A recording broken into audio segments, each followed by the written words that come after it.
തന്നെക്കുറിച്ച് എനിക്കറിയാം. പക്ഷേ എന്നെക്കുറിച്ച് തനിക്കൊന്നും അറിയില്ല. കൈക്കുഞ്ഞാർന്നപ്പോൾ തന്നെ ജന്മം തന്നവർ സെൻറ് ജോസഫ് ഓർഫനേജിന് മുമ്പിൽ ഉപേക്ഷിച്ചതാണ് എന്നെ. അച്ഛൻ്റെയും അമ്മയുടെയും സ്നേഹം എന്താണെന്ന് ഞാൻ അറിഞ്ഞിട്ടില്ല. സഹോദര സ്നേഹം എനിക്ക് കിട്ടിയിട്ടുമില്ല. ഓർഫനേജിൻ്റെ 4 ചുവരുകൾക്കിടയിൽ ഒറ്റപ്പെട്ടവനായിരുന്നു ആദ്യമൊക്കെ ഞാൻ. പിന്നീട് എൻ്റെ ജീവിതത്തിലേക്ക് ആൻ്റണിയും വിജയും ഷാനവാസും ഓരോരുത്തരായി കടന്നു വന്നു. ഒരേ ക്ലാസ്സിൽ പഠിച്ചുകൊണ്ട് തന്നെ ഞങ്ങൾ ഒരുമിച്ചായിരുന്നു സ്കൂളിൽ പോകുന്നതും വൈകുന്നേരങ്ങളിലെ കളിയുമൊക്കെ. ആ ബന്ധം ഇന്ന് ഞങ്ങൾ തുടരുകയാണ്.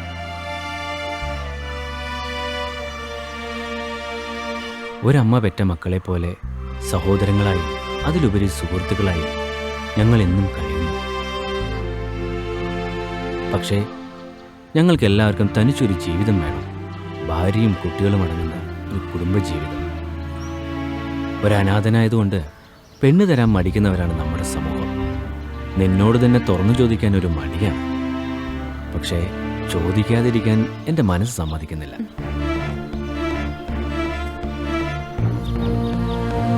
അത്രയ്ക്കും നിന്നെ ഞാൻ ഇഷ്ടപ്പെട്ടു പോയി.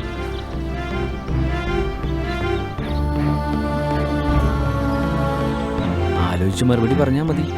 യെസ് ആയാലും നോ ആയാലും ഞാനത് അംഗീകരിക്കും.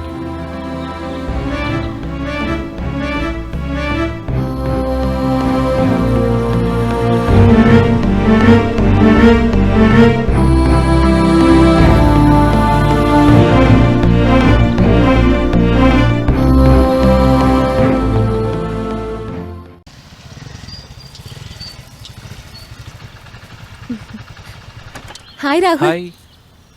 എത്ര നേരായെന്നറിയോ ഞാൻ കാത്തിരിക്കുന്നേ. ഇരുന്നിരുന്ന് മടുത്തു. സോറി മുത്തേ. വാ കേറി വാ.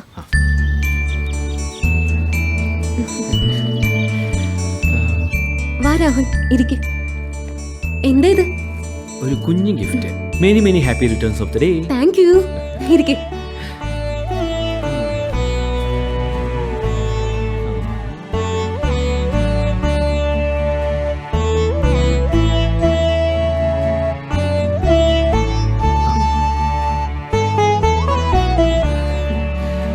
പായസം കുടിക്കും.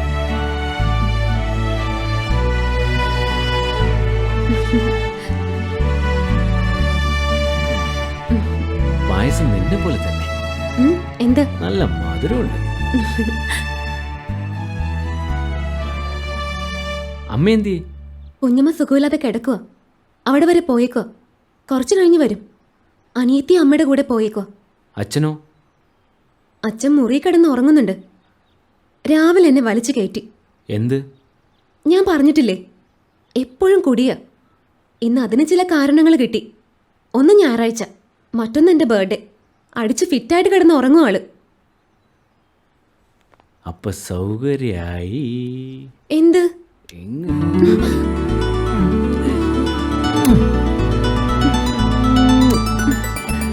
മതി മതി. പിന്നെ നമ്മുടെ ടീമൊക്കെ കൂടി ഉച്ചയ്ക്ക് ഒരു പരിപാടി പ്ലാൻ ചെയ്തിട്ടുണ്ട്. അപ്പം എന്തായാലും അവരോട് കൂടെ എനിക്ക് പോകണം. സോറിടാ, ആരെയും വിളിക്കാനുള്ളൊരു മൂഡിലല്ലായിരുന്നു ഞാൻ. അതാ അവരെ വിളിക്കാഞ്ഞ്. പിന്നെ ഊണ് കഴിക്കാതെ ഞാൻ വിടില്ല. അപ്പോഴേക്കും അമ്മയും വരും. ഇല്ല മുത്തേ, നിന്നെ കാണാൻ പോരുന്നു എന്ന് ഞാൻ അവിടെ പറഞ്ഞിട്ടുള്ളൂ. ബർത്ത്ഡേ കാര്യം ഞാൻ പറഞ്ഞിട്ടില്ല. ഫുഡ് ഒരുമിച്ച് കഴിച്ചില്ലെങ്കിൽ അവർക്കതൊരു വിഷമാവില്ലേ? എന്നാലും ആദ്യമായിട്ട് വന്നിട്ട് ഊണ് കഴിക്കാതെ എങ്ങനെയാ? പായസം കുടിച്ചില്ലേ, പിന്നെ ഉമ്മയും വെച്ചില്ലേ, അപ്പോഴേ എൻ്റെ വയർ നിറഞ്ഞു. വിട് വിട്, പോ പോ.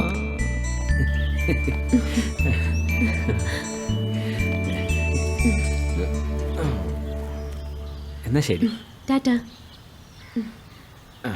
വൈകിട്ട് വിളിക്കണേ. ഓക്കേ.